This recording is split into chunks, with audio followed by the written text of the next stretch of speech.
قل هل يستوي الذين يعلمون والذين لا يعلمون إنما يتذكر أولو الألباب. أشهد أن لا إله إلا الله.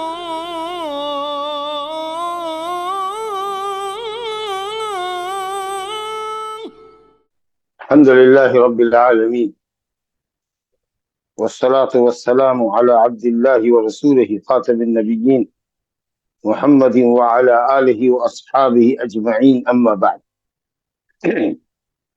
تو کتاب الحج یہ کتاب کی ترتیب میں 6واں باب ہے اور اسلام کے ارکان خمسہ میں یہ 5واں رکن ہے، حج کا رکن۔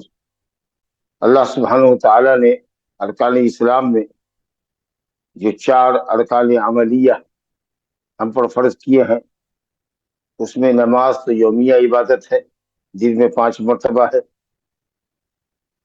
اور زکوٰۃ اور روزہ یہ سالانہ عبادت ہے، سوائے کھیتی اور باغات کے پھل کے، کہ جب کھیتی تیار ہوگی، فصل تیار ہوگی، اور باغ میں کھجور اور انگور کے باغ میں جب ثمر اور منقع زبیب بنے گا تو اس پر زکوٰۃ فرض ہوگی۔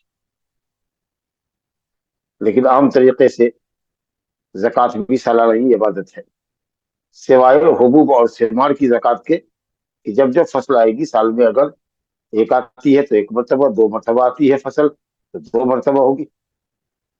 اور حج بلوغت کے بعد سے لے کر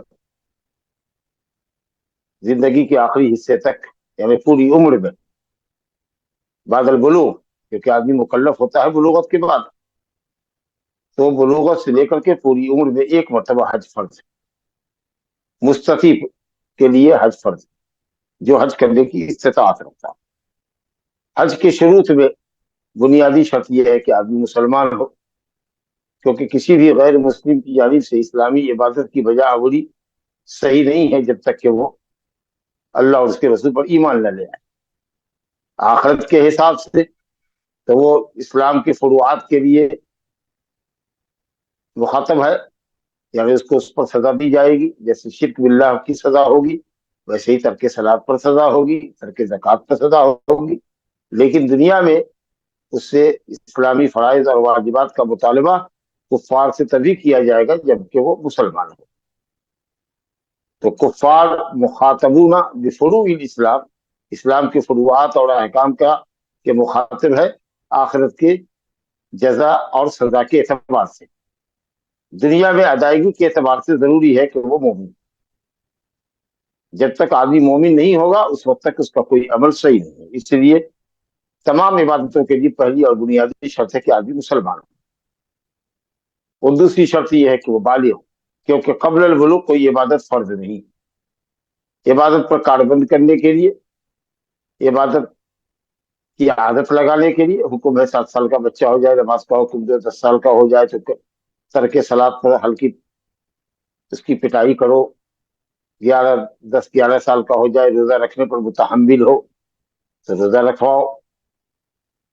البتہ زکوٰۃ ایک چیز ہے کہ اس کے لیے بلوغت کی اور عقل کی قید نہیں، کیونکہ زکوٰۃ تو مال پر فرض ہوتی ہے۔ اگر بچہ ہے اور کروڑپتی ہے، پاگل شخص ہے، کروڑپتی ہے، تو جو اس کے بال کو دیکھ ریکھ کر رہا ہے تو زکوٰۃ واجب ہوگی، وہ اس کی زکوٰۃ نکالے۔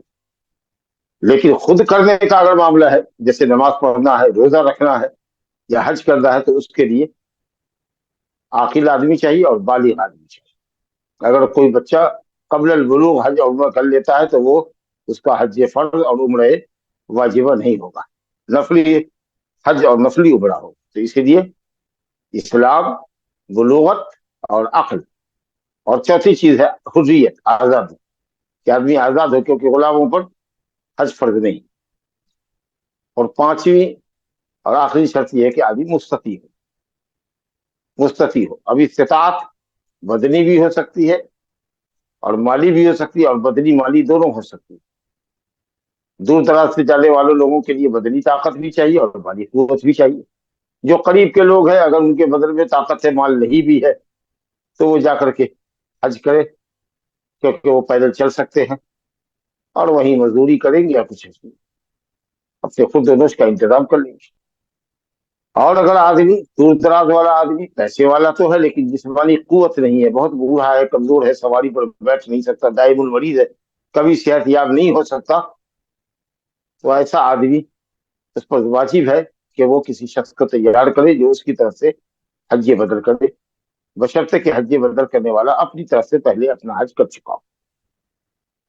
और औरतों के लिए हज की शर्तों में से इन तमाम शर्तों के साथ जिस्मानी और माली इस्तिताअत के साथ इस्तिताअत में एक शर्त और भी है कि उसके साथ शौहर जाए या कोई महरम जाए। महरम का मतलब है कि ऐसा रिश्तेदार बालिग जाए जो उस औरत के लिए हमेशा के लिए हराम है। ये शर्तें हैं हज की फर्जियत। और जैसा कि मैंने अर्ज किया कि हज और उम्रा, सही कौल के मुताबिक उम्रा भी फर्ज है और हज तो फर्ज है ही एक मरतबा मुस्तती शख्स के लिए उन शर्तों के साथ जिनका जिक्र आपके सामने किया। ये हज की फर्जियत तो सही कौल के मुताबिक सन 9 हिजरी में हुई। कुछ लोग कहते हैं सन 5 हिजरी में हुई, क्योंकि ज़माम इब्न सालबा आए, उनको जब आपने फराइज़ इस्लाम बताया तो उसमें हज का भी जिक्र है। तो अब ये कब आए, कुछ लोग कहते हैं 5 में आए, कुछ कहते हैं 6 में आए, कुछ कहते हैं 7 हिजरी में आए, लेकिन सही कौल ये है कि वो सन 9 हिजरी में आए, फतेह मक्का के बाद। सन 9 हिजरी को आमुल वफूद कहते हैं। मुख्तलिफ इलाकों से लोग वक्त की शक्ल में आया करते थे, मुसलमान होते थे, शराइ इस्लाम अहकाम इस्लाम समझते थे।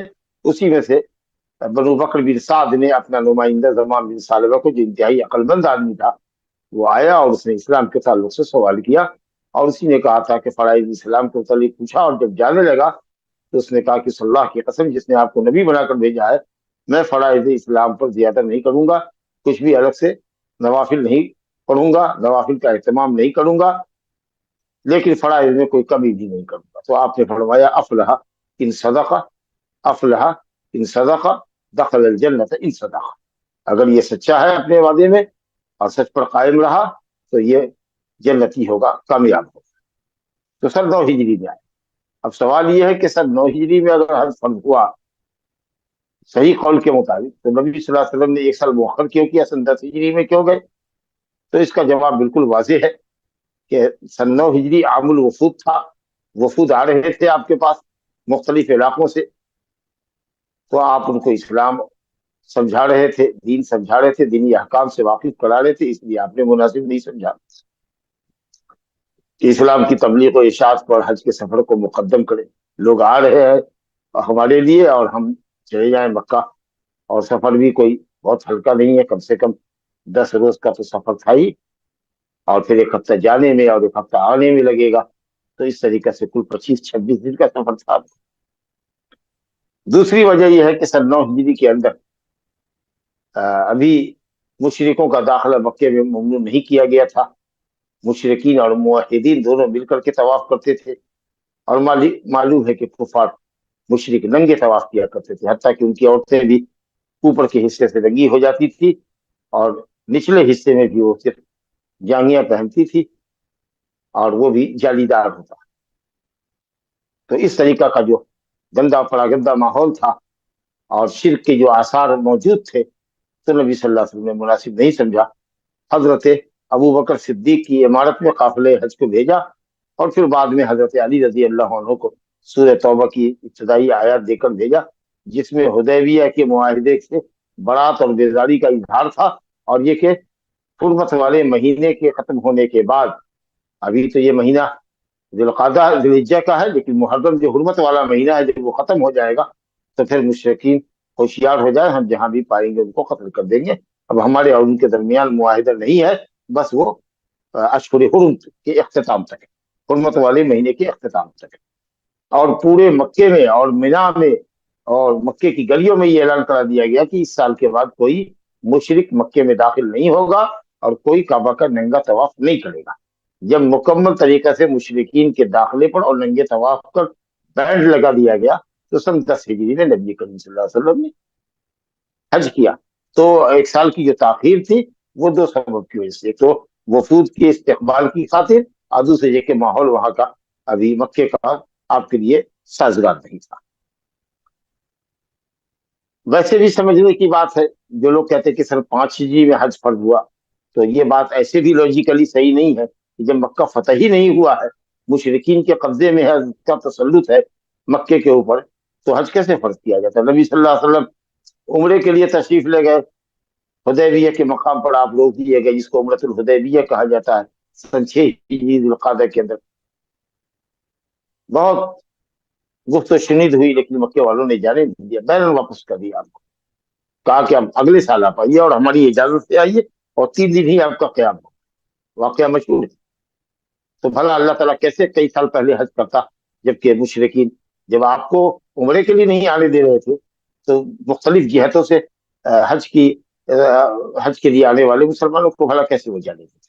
इसलिए सही कौल यह है कि फतह मक्का के बाद सन 9 हिजरी के अंदर या सन 10 हिजरी की इब्तिदा में हज फर्ज हुआ है।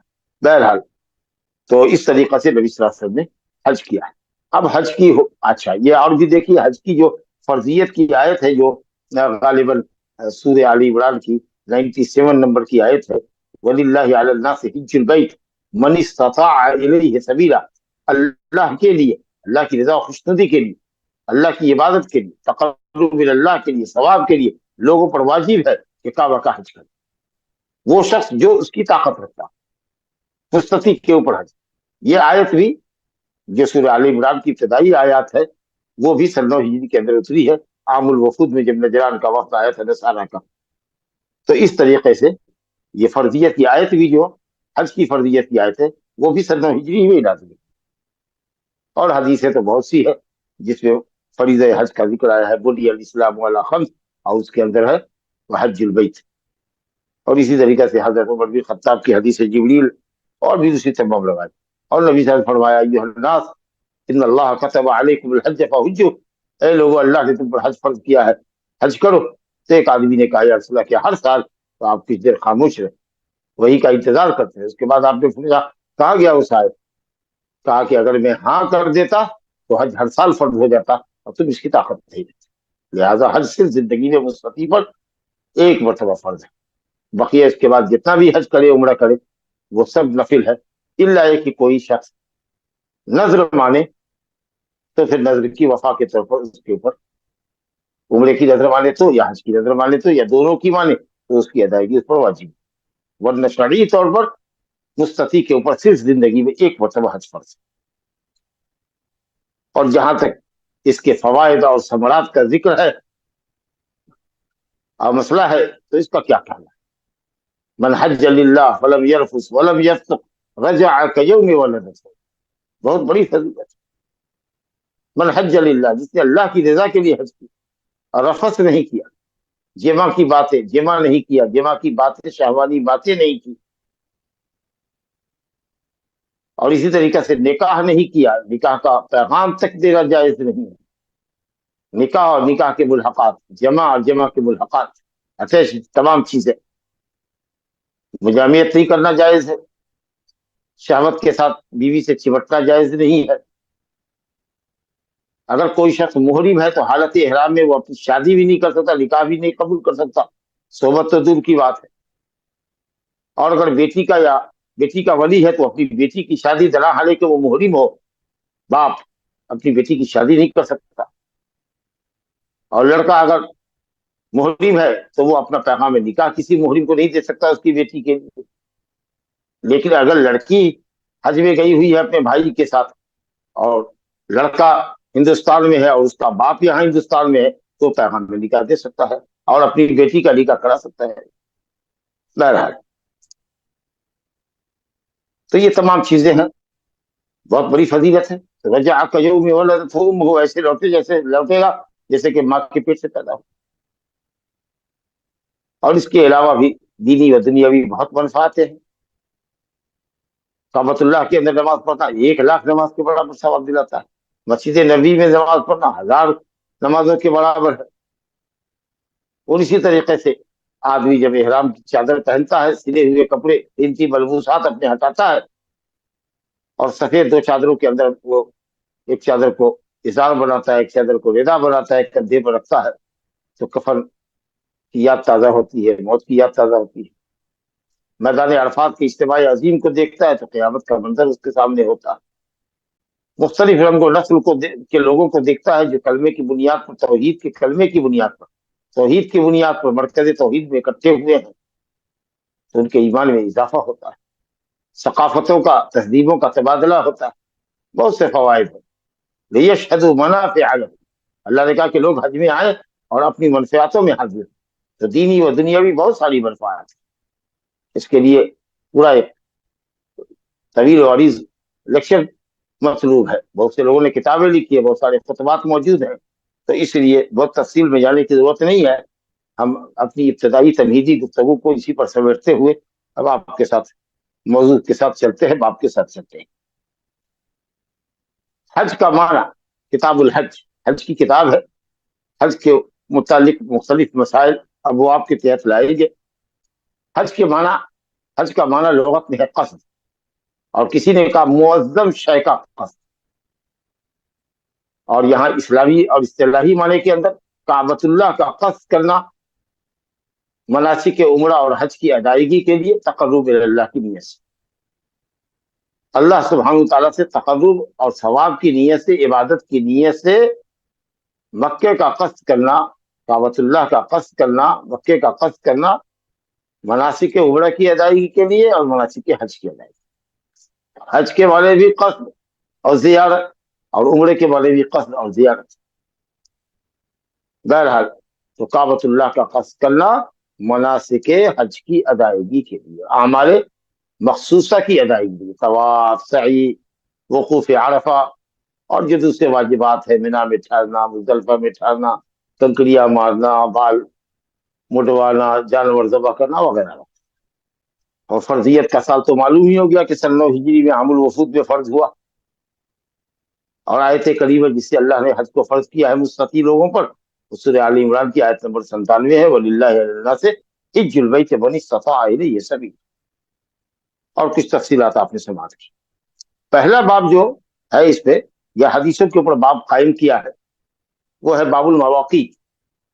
मवाक़ीत जमा है मीक़ात की, और मीक़ात दो होता है, मीक़ात ज़मानी और मीक़ात मकानी।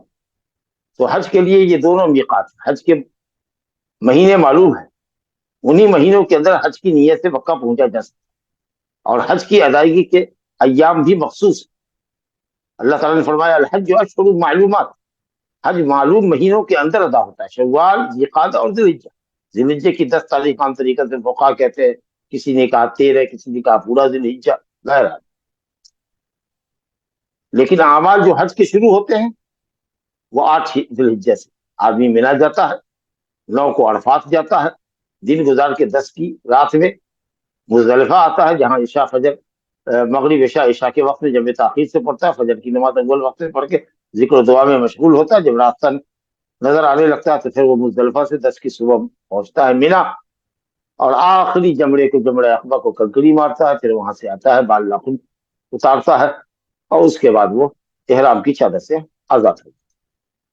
फिर उसके बाद अगर कुर्बानी करना तो पहले कुर्बानी कर ले, फिर बाल नाखून करे। लेकिन अगर कुर्बानी अब बैंक के जरिए होती है, हुकूमती सतह पर होती है, बैंक के जरिए होती है, तो फिर वो अपना होती रहेगी, उसके लिए इंतजार में नहीं रुकना है। जमरे अक़बा को कंकड़ी लगाने के बाद बाल अपना उतरवा लीजिए, और उसके बाद जरूरी हो नाखून वगैरह लेना है, और दूसरे बाल, बगल के बाल, अंडर आर्म्स या इसी तरीके से जेर नाफ, तो उसको आप ले, नहीं है जरूरत तो कोई हल नहीं, लेकिन बाल उतरवाना है सरकार। अब कसर कर ले या पूरे तौर पर हलक कर ले, बेहतर है कि हलक कर। और उसके बाद नहा धो करके सिले हुए कपड़े पहने, खुशबू लगाए, और फिर जाए तवाफ़ काबा करे, जिसको तवाफ़ ज़ियारत कहते हैं 10 तारीख को। और अगर हज तमत्तो किए हुआ है, उम्रा करके हलाल हुआ है, और 8 तारीख को उसने अपनी होटल से, अपनी जाए इक़ामत से हज की नीयत की है, तो फिर उसको तवाफ़ काबा के बाद, तवाफ़ ज़ियारत के बाद सफ़ा मरवा की सही भी करनी होगी। फिर उसके बाद 11, 12 और 13 को, या 11, 12 को, 2 ही दिन पर अगर इत्तफाक करता है तो ज़वाल शम्स के बाद तीनों जमरात को, पहले जमरात को, दूसरे जमरात को, तीसरे जमरात को साथ साथ कंकड़ियां लगा दी। और जब मक्के से चलाने का वक्त हो जाए कि अब आखिरी काम है, तो जाकर के काबा का तवाफ़ अलवदा करे, और 2 रकात नमाज पढ़ करके वहां से हटे। औरतों पर भी ये तवाफ बाजी है, मगर अगर वो हाइजा हो गई है तो सफर को मुलतवी नहीं करेंगी, तवाफ़े वदा हाइज़ा औरत से मुआफ है। ये है तरीका। बहरहाल असल में ये ज़िम्नन बात आ गई कि मीक़ात ज़मानी, हज के मुकर्रर अय्याम में, उम्र का तो कोई दिन मुकर्रर नहीं, साल भर आप उम्र कर सकते। तो मीक़ात ज़मानी सिर्फ हज के लिए। मीक़ात मकानी, मीक़ात यानी वो मुकर्रर जगह जिसका अबूर करना, जिसको पार करना उम्रा और हज करने वाले के लिए बगैर इहराम की चादर में आए हुए और बगैर उम्रा या हज की नीयत किए हुए गुजरना दुरुस्त नहीं है। अगर वो गुजर जाता है और नहीं लौटता फिर मीक़ात पर, और यहाँ से नीयत नहीं करता है, इहराम की चादर में नहीं आता है, तो उसको एकदम लगेगा। तो बहरहाल ये मीक़ात और ये काबा की अजमत और उसके तक़द्दुस और उसके एहतराम के पेश नज़र ये जगह मुतय्यन की गई है कि काबतुल्लाह को आ रहे हो, मोहतरम और मुक़द्दस मकाम की ज़ियारत के लिए आ रहे हो, मनासिक हज उम्रा की अदायगी के लिए आ रहे हो, एक मुतय्यना मकाम से अपने लिबास को उतारो, इहराम की चादर में आओ, लब्बैक की सदाएं बुलंद करते हुए आओ। ये सब काबा के एहतराम के लिए। एक मकाम दूर मकाम से ही तुम अपने आप को एक तैयार रखो कि तुम्हें मखसूस इबादत के लिए जा रहे। ये असल में मक्का की अजमत, काबा की अजमत और इन मनासिक के उम्रा और हज की अजमत के पेश नज़र हुदूद मुतय्यन कर दिए गए कि उन हुदूद से आप तजावुज नहीं कर सकते जब तक कि आप इहराम न पहनें। अब जाहिर है कि इहराम तो मर्द ही के लिए है, औरत तो अपने किसी भी कपड़े के अंदर इहराम बांधेगी, उसका जिक्र आएगा आगे। लेकिन वो जिस कपड़े में भी इहराम अपना पहनती हो, जो भी उसका लिबास हो, साथी लिबास हो, तो उसको नियत करनी पड़ेगी। और नियत तो जाहिर है कि दिल का नाम है। तक़र्रुब इलल्लाह की नियत से उम्रा और हज के लिए जा रहे, ये नियत दिल में होनी चाहिए।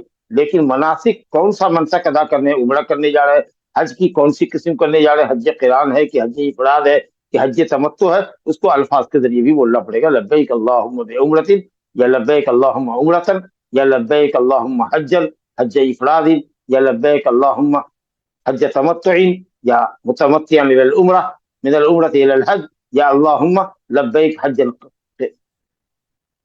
क़िरानन या क़ारिनन।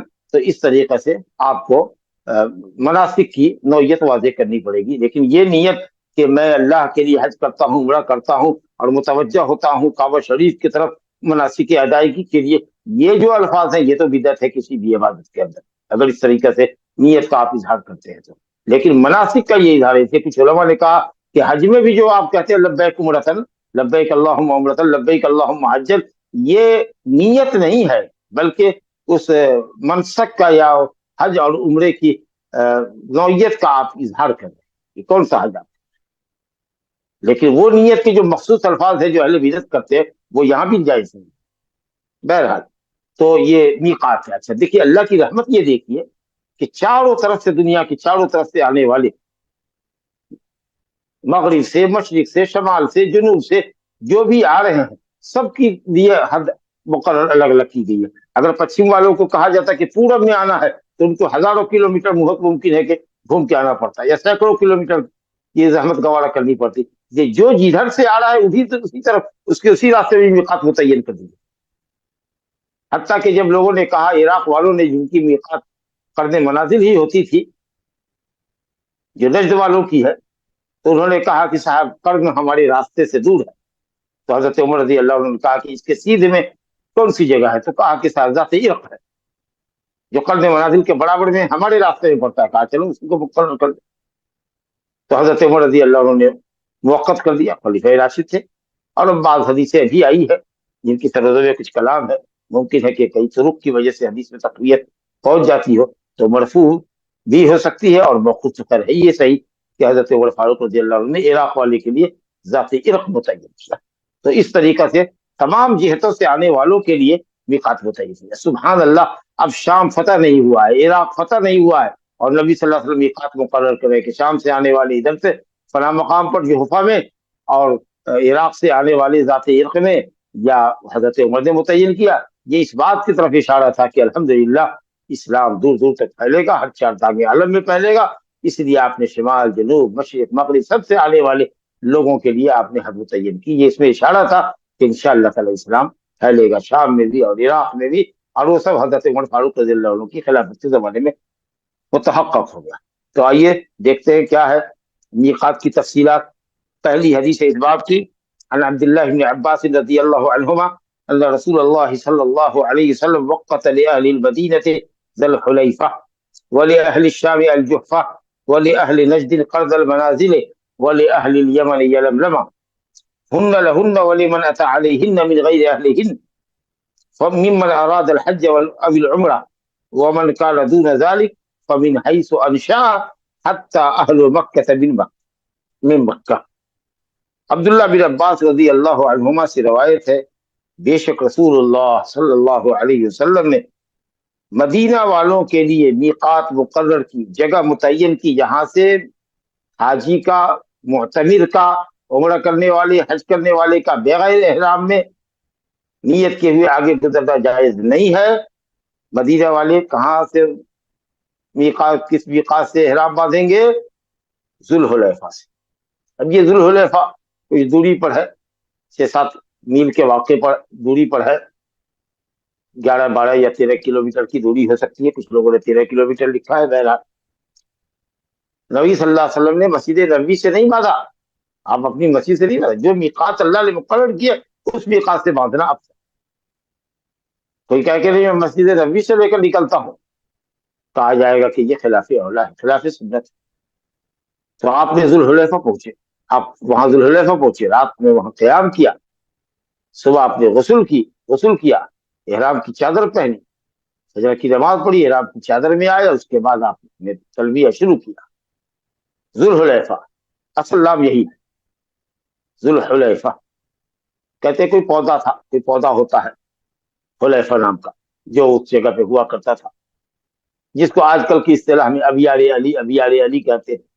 اب کچھ کنویں تھے، ممکن ہے کہ حضرت علی کی طرف منسوب ہوئے ہو، یا حضرت علی نے ان کو کھدوایا ہو، یا ان کی نگرانی میں ہوتے ہو.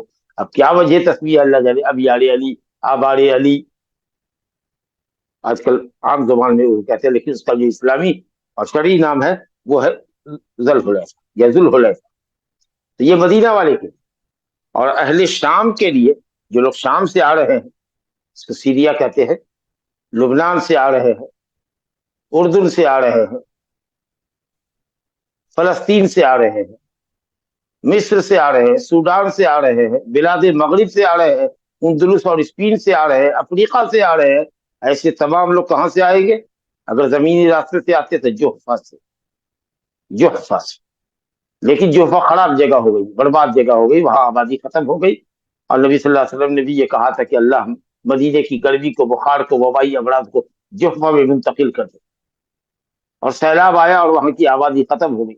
تو جحفہ کے بالمقابل ایک جگہ رابغ ہے، جو بڑا شہر ہے، آباد شہر ہے، تو وہاں سے لوگ احرام باندھتے ہیں اگر زمینی راستے پہ آ رہے ہیں. اور فضائی راستے پہ اگر آ رہے ہیں اور رابغ یا جحفہ کے سامنے سے گزر رہے ہیں یا اس کے سیدھ سے گزر رہے ہیں، تو پھر آپ کو وہیں سے احرام نیت کرنی پڑے گی. احرام تو کچھ پہلے ہی سے مرد حضرات کر لے، عورت تو اپنے کپڑے ہی میں کرتی ہے تو وہ تو کپڑا پہن کے جائے، لیکن مرد حضرات اپنے بستر پر بھی، اپنے سیٹ پر بھی بیٹھے بیٹھے اپنے اظہار کو پہن کر کے، پینٹ پیجامہ جاگیاں وغیرہ کو کھول دیں گے اور اوپر کی شرٹ نکال کر کے کندھے پر رکھ لیں گے. کچھ دیر پہلے احتیاطاً آدھا گھنٹہ پہلے یہ کام کر لیں، کیونکہ ہوائی جہاز تو کافی تیزی سے گزرے گا. البتہ جب دیکھے کہ صاحب 2 منٹ رہ گیا ہے تو من بابل احتیاط 2 منٹ گزرنے سے پہلے بھی، خاص سے پہلے لبیک اللہم عمرۃ کہیں، اور اس کے بعد تلبیہ پڑھتے چلے. اگر محاذات میں نہیں جا رہے ہیں، سیدھے مغرب سے آ رہے ہیں اور کہیں جحفہ اور کہیں قرن منازل وغیرہ سے واسطہ نہیں ہے، تو پھر ایسے لوگوں کی میقات جدہ ہوگی. وہاں اتریں گے، پھر وہاں سے ایئرپورٹ سے وہ احرام پہنیں گے اور چلیں. لیکن اگر محاذات سے سیدھ سے گزر رہے ہیں جحفہ کے یا قرن منازل کے، تو پھر آپ کو، یا یلملم سے گزر رہے ہیں تو پھر آپ کو اس کے بالمقابل آ کر کے نیت باندھ احرام پہننا پڑتا. تو شام والوں کے لیے جحفہ ہوا، اور شام والے کے ساتھ ہم نے گنایا کچھ لوگوں کو، اردن، جارڈن وغیرہ سے لے کر کے فلسطین اور مصر اور سوڈان اور افریقہ، سب بلاد مغرب وغیرہ سب. اور اہل نجد کے لیے قرض منازل، ریاض، قصیم سے آ رہے ہیں یا خلیجی ممالک سے جو لوگ آ رہے ہیں، وہ سب قرن منازل میں، جس کو قرن الثعالب کہتے تھے، وہاں بھیڑیے رہتے تھے. قرن کہتے چھوٹے پہاڑوں کو، ان پہاڑوں کے درمیان بھیڑیے اس زمانے میں زیادہ رہتے تھے، تو قرن ثعالب کہتے ہیں، قرن منازل، قرن ثعالب. اب آج کل کی اصطلاح میں اس کو کہتے ہیں سیل کبیر. یہ طائف اور مکے کے راستے میں. تو یہ ان لوگوں کے لیے، خلیجی ممالک سے آنے والوں کے لیے، عراق سے آنے والوں کے لیے، ریاض قصیم وغیرہ کے علاقے سے آنے والوں کے لیے، ان کے لیے ہے قرن منازل. اور یمن والوں کے لیے ہے یلملم. ایک وادی کا نام ہے یلملم، پہاڑ کے نیچے جو ویلی ہوتی ہے اس کا نام یلملم ہے. تو یمن والے وہاں سے آئے. اب اس کو آج کل کی اصطلاح میں سعدیہ کہتے ہیں، ایک کنویں کا نام ہے سعدیہ، تو اسی کی طرف نسبت کرتے ہیں. جب ممکن ہے کہ یلملم کی ہی کسی لمبی وادی کے ایک سرے پر وہ کنواں رہا ہوگا، تو سعدیہ آج کل کی اصطلاح میں کہتے ہیں. تو یمن سے لوگ آتے ہیں زمینی سفر کر کے، یا جہاز سے آتے ہیں پانی والے شپ سے، تو آپ وہاں سے کر لیں. اور اگر ہوائی جہاز سے چلتے ہیں تو ایئرپورٹ سے چل کر کے، اگر یلملم کے محاذات سے گزرتے ہیں تو وہاں کر لیں. سعدیہ کے مقابلے سے جب جہاز گزرے تو لبیک کی صدائیں بلند کریں. اور اسی طریقہ سے جب ہوائی جہاز کا چلن نہیں تھا، یا ہوائی جہاز مہنگا تھا اور پانی کے جہاز سے بھی ہندوستان سے لوگ جایا کرتے تھے، تو ہندوستان کے لوگ اور چین کے لوگ اور اسی طریقے سے چلے جائیے، اور بھی مالیزیا اور انڈونیشیا سے جو جہاز جایا کرتا تھا بحر ہند بحر عرب ہو کر کے، تو پھر ان لوگوں کی بھی میقات یلملم ہوا کرتی تھی. الحمدللہ. تو چار طرف کے لوگوں کے لیے، مدینہ والوں کے لیے ذوالحلیفہ، شام والوں کے لیے جحفہ یعنی رابغ، اہل نجد کے لیے قرن منازل، اور اہل یمن کے لیے یلملم. اور یہی قرن منازل عراق والوں کے لیے بھی ہے، لیکن عراق والوں کے لیے آسانی ہے ذات عرق سے، تو وہ ذات عرق سے اب نیت کرتے ہیں، احرام پہنتے ہیں. فرمایا آپ نے کہ یہ سب ہن لہن، یہ سب میقات ان شہر والوں کے لیے ہے جن کا ذکر ہوا. ولیمن اتی علیہن، جو وہاں آ کر کے وہاں سے گزرے، چاہے وہ شہر کا باشندہ نہ. مثلا اگر کوئی شام سے، ملک کے شام سے مدینہ آ جاتا اور مدینے کے راستے جا رہا ہے، تو پھر اس کی میقات جحفہ جو اب رابغ ہے وہ نہ ہو کر کے مدینہ کا ذوالحلیفہ. اگر کوئی افریقی آ جاتا ہے مدینہ، پہلے افریقہ سے چلتا ہے اور وہ سیدھے مدینہ آتا ہے، اور مدینہ سے پھر وہ چلتا ہے، تو ذوالحلیفہ اس کا میقات. تو کہا آپ نے کہ یہ سب جگہ ان شہر والوں کے لیے ہے. ولیمن اتی علیہن، اور ان لوگوں کے لیے جو وہاں سے گزرے اگرچہ وہ وہاں کے باشندہ نہ ہو.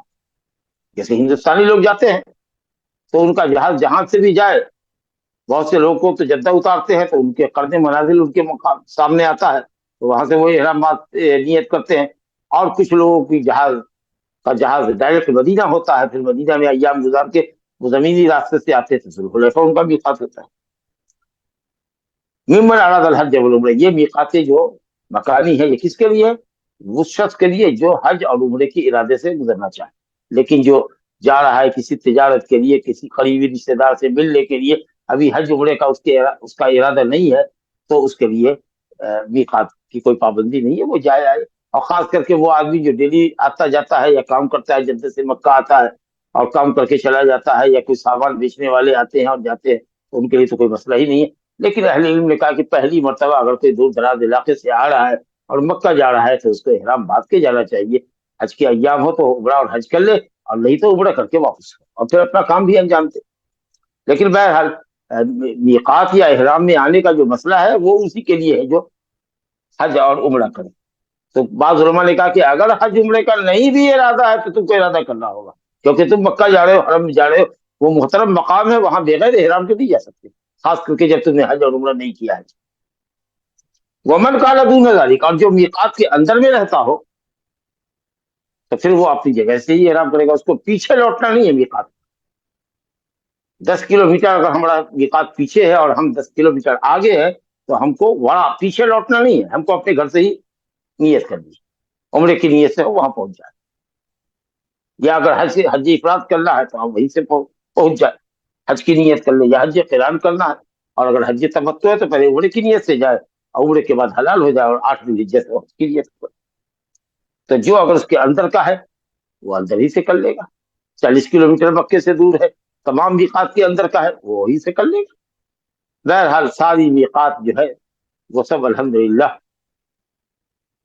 आसान जगह है, और लेकिन सबसे ज्यादा दूर से जो मीकात है वो मदीने की मीकात है, जो तकरीबन 400 किलोमीटर से ज्यादा पड़ता है। बकिया लोगों के जो सैल है वो शायद 75 किलोमीटर। उसके बाद जुहफा है, वो जरा लंबा है जी। इसी तरीके से और भी जो मकामात है, यलमलम वगैरह लोगों ने कहा गालिबन कुछ 120-125 किलोमीटर। लेकिन सबसे लंबी दूरी से जो आदमी आ रहा है वो मदीना के रास्ते जो आता है तो जुल्हुलैफा मीकातों में सबसे लंबा मीकात है, सबसे दूरी पर मीकात हुआ। अहले मक्का अगर हज करेंगे तो हज की नीयत से वो घर से ही एहराम बात करके 8 तारीख को निकलेंगे। हत्ता अहलो मक्का मिन मक्का, मक्के ही से एहराम बांधेंगे। लेकिन अगर उनको अहले मक्का को उम्रा करना है तो जमहूर उम्मत के उलमा ने ने कहा कि उनको अदना हिल में जाना पड़ेगा, और वो अदना हिल करीब तरीन हिल जो हरम के से बिल्कुल लग के है वो मकाम तनईम है, जिसको आजकल शुमैसी कहते हैं, या लोग मस्जिद आयशा के नाम से उसको मशहूर किए हुए, क्योंकि अम्मा आयशा रज़ी अल्लाह अन्हा ने लैलतुल नफ़र में 14वीं की रात को ज़िलहिज्जा को जब आपने कहा तवाफ़ वदा करना है तो उन्होंने कहा या रसूलल्लाह मैं एक उम्रा और करूंगी, क्योंकि मैंने उम्रा किया नहीं था मजबूरी की वजह से, और उम्रे पर हज की नियत का इजाफा कर दिया गया था। तो मैं मेरी बहनें जाएंगी 2 तवाफ और 2 सही करके, और मैं सिर्फ एक ही तवाफ और एक सही में हज उम्रा का सवाब पाकर जाऊं, नहीं मुझे एक उम्रा और करना। तो आपने उनके भाई अब्दुर्रहमान को हुक्म दिया, अब्दुर्रहमान इब्न अबू बकर रज़ी अल्लाह अन्हु को, जाओ अपनी बहन को मकाम तनईम से नियत करा कर ले आओ और उम्रे की अदायगी करवा जाए। तो अगर मक्के वाला उम्रा करेगा तो अदना हिल में चला जाएगा। अब अदना हिल यानी हरम शरीफ से या मस्जिद काबा से सबसे करीब तरीन जो जगह है वो वही मस्जिद तमीम है, मकाम तमीम। कोई अगर चाहे अरफात चला जाए और वहां से एहराम बांध करके आगे उम्र की तो भी सही है, क्योंकि मैदान अरफात जो है वो हुदूद हरम के बाहर है। कोई मकाम जिराना चला जाए, कोई और किसी इलाके में चला जाए, हुदूद हरम से बाहर जाए। लेकिन अगर हज की नीयत है तो फिर वो अपने घर से ही 8 तारीख को मक्का वाला एहराम बांध करके निकलेगा। मैं समझता हूँ कि मसला बहुत वाज़ेह हो गया होगा। अब इसी सिलसिले की एक हदीस और है, अब्दुल्ला बिन उमर रज़ी अल्लाह अन्हुमा की हदीस है। इसी बीकात के सिलसिले में कोई फर्क नहीं है, बस लफ्ज़ का फर्क है। अल्लाह रसूलुल्लाह क़ाला युहिल्लु अहलुल मदीना, वहां वक़्त है इब्न अब्बास की रवायत में कि नबी सल्लल्लाहु अलैहि वसल्लम ने मुवक्कत किया, मुकर्रर किया। यहाँ पर है आप सल्लल्लाहु अलैहि वसल्लम ने फरमाया युहिल्लु अहलुल मदीना, अहले मदीना तलबिया करेंगे यानी इहराम की नियत करेंगे। कहाँ से? अहले मदीना जुल्हुलैफा से, और अहले शाम जुहफा से जो अब राबिक में तब्दील हो गया है, और अहले नज कर्ज से यानी कर्ज मनाजिल से जो सैल में है इसमें। और आगे का वो बलगनी, अब्दुल्ला बिन उमर कहते हैं कि मुझे ये खबर पहुंची है कि रसूलुल्लाह ने ये फरमाया वो युहिल्लु अहलुल यमन मिन यलमलम, और यमन वाले यलमलम से कर। तो चारों मीकात आ गई, यलमलम या अलमलम, तो सिर्फ लफ्ज का फर्क था वक्ता, और यहाँ युहिल्लु अहलुल मदीना, बाकी तमाम मजमून वही है जो हम पढ़ चुके। इस बाब की तीसरी हदीस जिसके ऊपर उन्वान कायम किया है, बाब मा यलबसुल मुहरिम मिन अस्सियाब, मुहरिम कौन सा कपड़ा पहने। मुराद है मर्द, औरत तो कोई भी कपड़ा पहन सकती है जो वो पहनती है, बस उसके लिए भी कुछ पाबंदी है जिसका जिक्र आएगा। लेकिन असल में है मुहरिम को पहनना, कि मुहरिम क्या पहने, मर्द क्या पहने, कौन से कपड़े पहने, किस कपड़े से इज्तिनाब करे।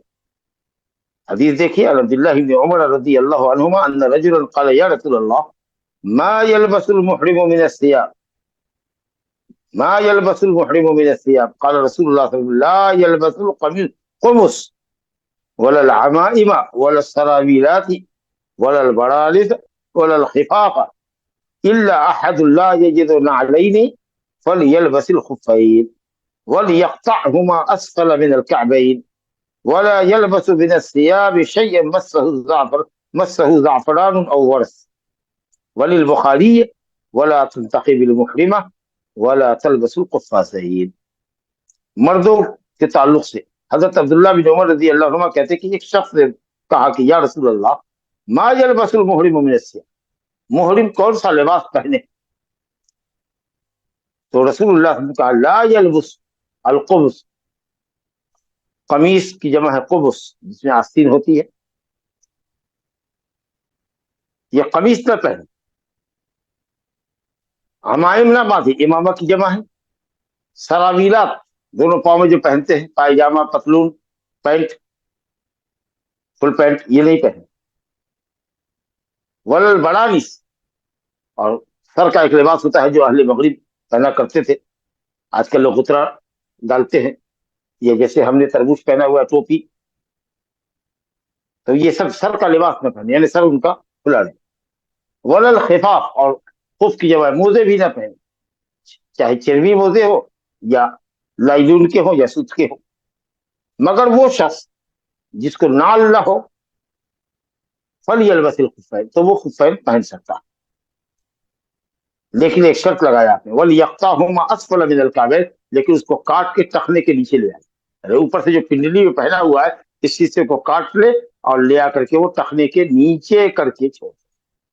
یعنی دونوں ابھری ہوئی جو ہڈی دائیں اور بائیں قدم کی پاس ہوتی ہے، جہاں پر پنڈلی اور قدم کا جوڑ لگتا ہے، دائیں بائیں جو ابھری ہوئی ہڈی ہے اس کے نیچے لا کر کے کاٹ کے چھوڑ. اس طرح کا موزہ آج کل ساکس ملتا بھی ہے، لیکن یہ اس شخص کے لیے جو جوتا چپل نہ پائے، اس طرح کا نہ پائے جس کے اندر یہ کام تخلے کھلے ہوتے ہیں. تو یہ غربت کا عالم تھا لوگوں کی. اس وقت نال نہیں ہوتا تھا ان کو جو آگے سے پہنا جائے اور ٹخنا ان کا ایڑی اور ٹخنا ان کا کھلا رہے. تو آپ نے فرمایا تو ساکس پہن لو، موزے پہن لو، لیکن اس کو کاٹ کے لانا ہوگا. یہ حکم آپ نے کہاں فرمایا تھا؟ مدینے. آگے آئے گی روایت حضرت عبداللہ بن عباس کہ نبی صلی اللہ علیہ وسلم نے حجۃ الوداع میں، عرفہ کے خطبے میں آپ نے فرمایا کہ جس کے پاس نال نہ ہو وہ موزہ پہنے. اس میں کاٹنے کا ذکر نہیں.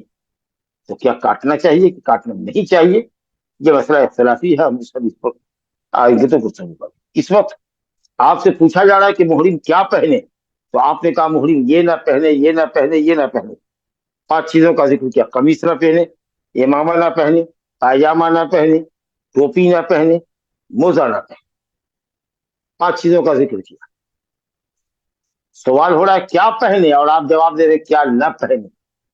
تو بظاہر لگ رہا ہے کہ جواب سوال کے مطابق نہیں ہے، لیکن بہت مطابق ہے اور حکیمانہ جواب ہے اور بلیغانہ جواب ہے. کیونکہ جو کپڑے نہیں پہننے ہیں محرم کو، ان کی تعداد یہی 5 ہے.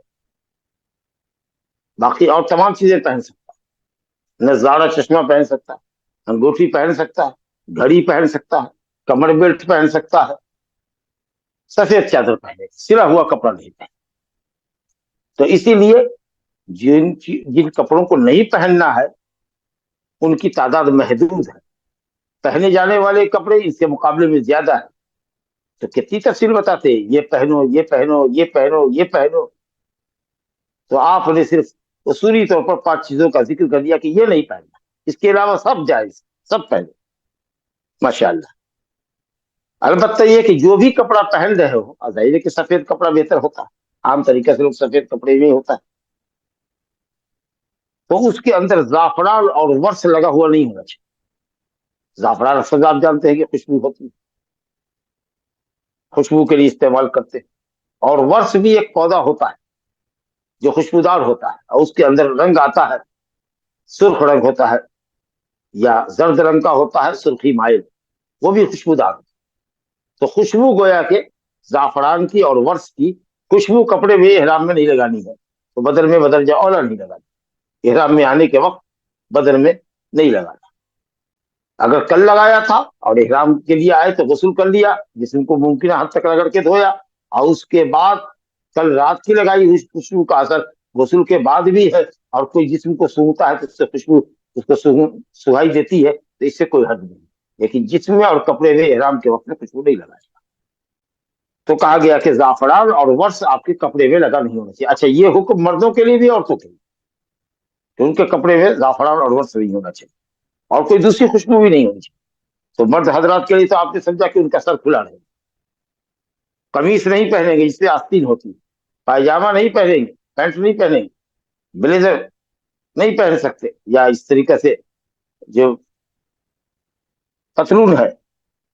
اور اگر چپل جوتا آگے کا ہے جس کے اندر آپ نے پنجہ تو داخل کر دیا، لیکن بقیہ حصہ آپ کا کھلا ہوا ہے، اور ٹخنا، تو الحمدللہ. نہیں تو پھر موزہ پہننا ہے تو اس کے سلسلے میں हुक्म में इख्तलाफ है कि क्या उसको काटना पड़ेगा टखने के नीचे या नहीं, इसका जिक्र भी इंशाल्लाह अल्लाह चाहता है दूसरी हदीस के अंदर। औरतों के ताल्लुक से आपने फरमाया कि वला तक़बिल मुहरम, हालत एहराम में औरत निकाब नहीं पहनेगी। ये नकाब जिससे चेहरा को ढकती है, जो चेहरे का लिबास है, अलबत्ता आंख भौं वाला कुछ हिस्सा खुला होता देखने के लिए, ये जो नकाब है ये नहीं पहने। तो क्या पहनेगी? मुंह खुला रहेगी, रखेगी। लेकिन जब अजनबी आवे तो सही कौल में पर्दा करना वाजिब। उसके लिए ऊपर से जो अबाया डालती है तो उसके ऊपर से फेस पीस होना चाहिए जिसको वो लटका ले, या कोई ओढ़नी वगैरह हो, खेमार हो, जिसको खींच करके वो घूंघट कर ले। और जब काफिला हट जाए, अजनबी ना हो, या रात है, अपने सीट पर बैठ करके फ्लाइट में चल रही है या बस में चल रही है, सफर कर रही है, लाइट ऑफ कर दी गई है, तो चेहरा खुला। लेकिन जैसे ही लाइट ऑन हो और लोगों से वास्ता हो, अम्मा आयशा रजी अल्लाह अन्हा की रिवायत है कि जब काफिला गुजरता हमारे सामने से तो हम सदलत इहदाना अला वजहिहा मिन रासिहा, सर के ऊपर से हम अपने कपड़े को, अपनी जिलबाब को, अपनी बड़ी चादर को खींचकर घूंघट कर लिया करते थे। और जब वो काफिला गुजर जाता तो फिर हम अपने चेहरे को खोल लिया करते थे। लेकिन ये यहाँ से नकाब लग करके नहीं होगा। कुछ लोग और कह के अच्छा नकाब लगाते हैं, औरत लगा रही है और फिर ऊपर से भी फेस पीस रख रही है, कागे में। नकाब से मना किया है। अब नकाब सिर्फ हो या नकाब हो और उसके ऊपर से फेस पीस लटके या घूंघट कर ले, ना नहीं मना, क्योंकि नबी सल्लल्लाहु अलैहि वसल्लम ने मना फरमाया कि नकाब नहीं। तो ये याद रहे कि चेहरा छुपाना है सही कौल के मुताबिक। लोग चेहरा खुला रखते हैं, उसमें भी गोगल्स वगैरह डाल लेते हैं। तो अब सोच लीजिए कि जवान औरत हो तो क्या हालत होगी उसकी और कैसा मंजर होगा। तो इसलिए अजनबियों से पर्दा करना जरूरी है, और वो आना चाहिए, ऊपर से लटकना चाहिए, न कि नकाब वाली शक्ल होनी चाहिए। तो एक चीज तो इस बात की पाबंदी करे औरतें कि उनको नकाब नहीं पहनना है, लेकिन चेहरा ढांकना। दूसरी बात का वला तलबसुल कुफ़्फ़ाज़ैन, और दस्ताने नहीं पहने। मोजा पहन सकती, जूती पहनेगी, सैंडल पहनेगी, जो चाहे पहने, लेकिन दस्ताना नहीं पहने, हाथ खुला रहेगा। लेकिन अगर मान लीजिए कि कोई हाथ की तरफ देख रहा है तो अपने अबा के अंदर हाथ वो छुपा सकता। हाथ में मिसाल के तौर पर हीरा लगी हुई है, मेहंदी लगाई हुई है, हिन्ना लगाई हुई है, और इसी तरीके से सोने की अंगूठी वगैरह एक आध दो डाली हुई है, और कोई हाथ को देख रहा है तो अपने अबा से उसको थोड़ी देर के लिए पर्दा कर ले। लेकिन वो बाकायदा दस्ताना नहीं पहनेगी, जैसा कि दस्तूर है। अरबों के यहाँ के चेहरा भी ढका होता है, उनका दस्ताना नहीं होता। तो उनका दस्ताना नहीं होगा, उनका चेहरा खुला रहेगा, इल्ला कि अजनबी सामने आ जाए तो उनको पर्दा करना जरूरी है। और मर्द हजरात के लिए सर खुला होना चाहिए, जिस्म के हिसाब से कपड़ा सिला हुआ ना हो, पायजामा ना हो, और इसी तरीके से टोपी ना हो, इमामा ना हो, और मोजा ना हो। अगर मोजा है तो हजरत अब्दुल्ला बिन उमर की रवायत में टखने के नीचे से काट लेना होगा। ये वो कुछ कपड़े थे जिनका मुहरिम मर्दों के लिए इस्तेमाल जाएगी। बाकी औरत तो अपने तमाम कपड़े में, किसी भी कपड़े के अंदर वो एहराम में आ सकती है। सिर्फ उसको निकाब नहीं पहनना है, लेकिन अब मर्दों से पर्दा करने के लिए ऊपर से लेना है, और दस्ताना नहीं।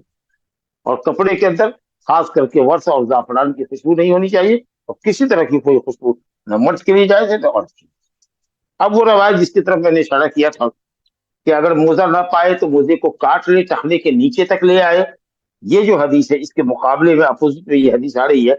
अब्दुल्ला बिन अब्बास रजी अल्लाह अन्हुमा से रवायत है, काल समेत रसूलुल्लाह सल्लल्लाहु अलैहि वसल्लम यख्तुबु बिअरफात मन लम यजिद नालैन फलयलबसिल खुफ़ैन व मन लम यजिद इज़ारन फलयलबसिस सरावील लिलमुहरिम।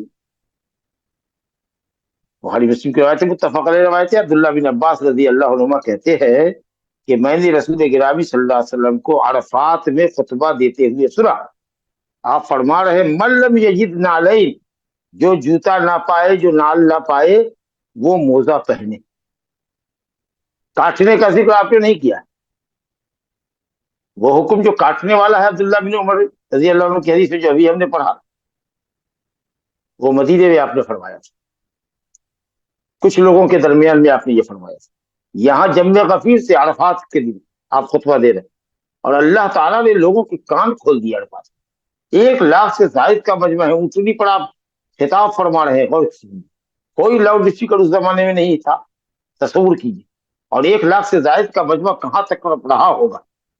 और सहाबा कहते कि अल्लाह ने हमारे कान को खोल दिया, जो जहां था उसके कान में आवाज आ रही।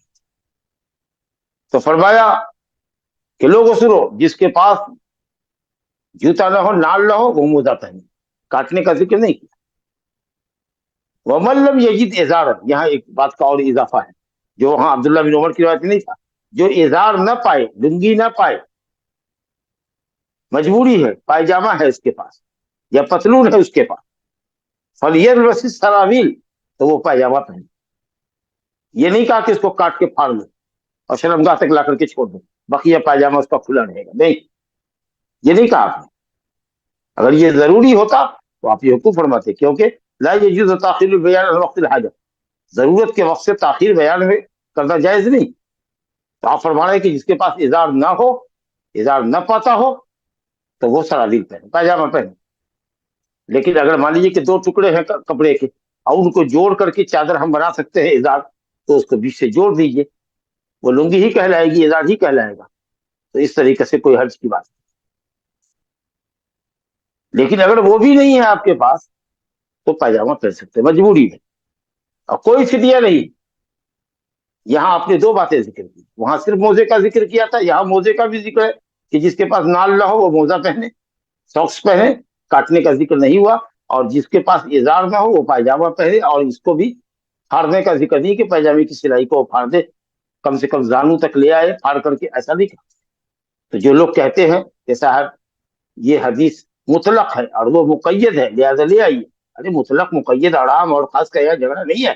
وہاں نبی صلی اللہ علیہ وسلم نے چند لوگوں کے سامنے کہا تھا، یہاں جمع غفیر سے پورے حجاج کرام سے کہہ رہے ہیں.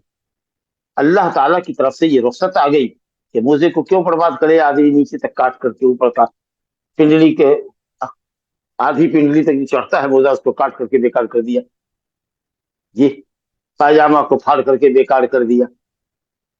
تو اس لیے یہ رخصت آ گئی بات میں، اللہ نے سامان کے ضیاع سے منع کر دیا. تو اس لیے صحیح یہ ہے کہ وہ حدیث منسوخ ہے.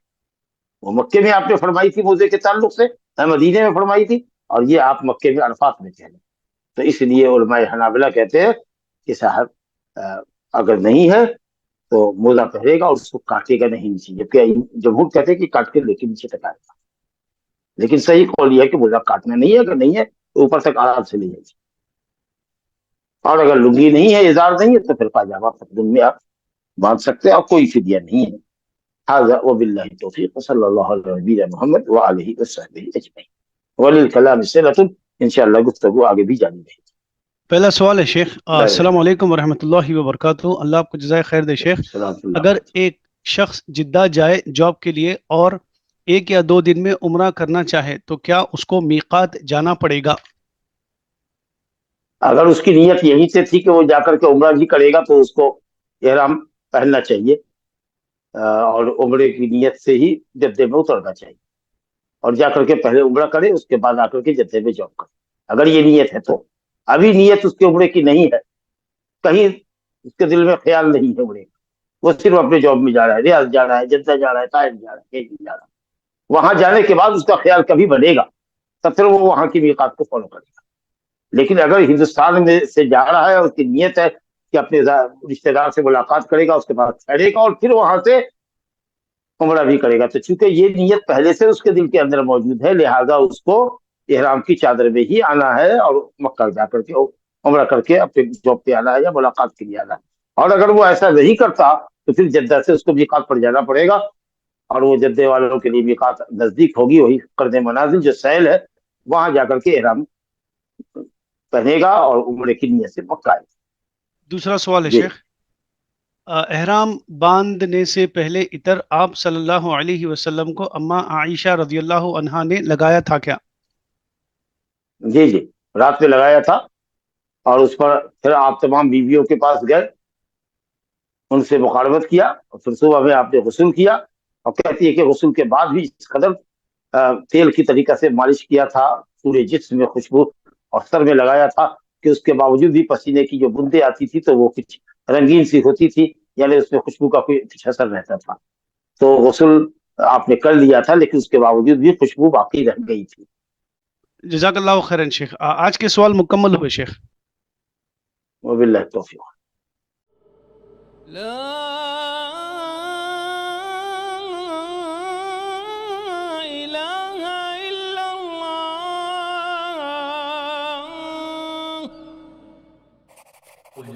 يستوي الذين يعلمون والذين لا يعلمون إنما يتذكر أولو الألباب